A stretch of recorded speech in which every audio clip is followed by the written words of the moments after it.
बोलने उस सलमान अमान से। सलमान बताइएगा कितनी बड़ी ये और अहम पेशरफ है ये?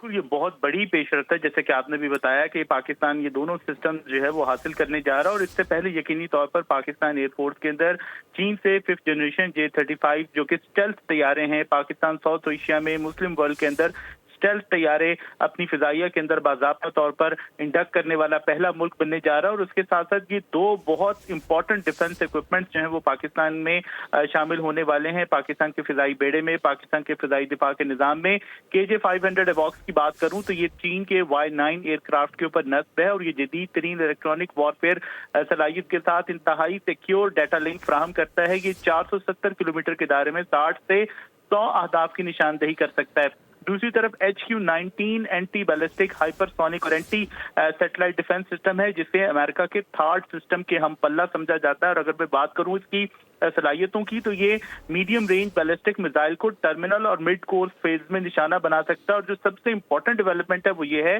कि HQ-19 की बदौलत Pakistan exo atmospheric missile interception की सलाहियत रखने वाले दुनिया के 3-4 मुमालिक में शामिल हो जाएगा। और पाकिस्तान अमेरिका, रशिया और चाइना के बाद दुनिया का वो चौथा मुल्क होगा जिसके पास किसी भी हमलावर मिसाइल को जमीन के एटमॉस्फेयर से बाहर तबाह करने की सलाहियत होगी। तो ये एक बहुत बड़ी डेवलपमेंट है पाकिस्तान के दिफा के हवाले से। और HQ-19 सिस्टम की जो रेंज है वो 3000 किलोमीटर है, जबकि इसकी जो इंटरसेप्शन रेंज है वो 70 से 150 किलोमीटर तक है।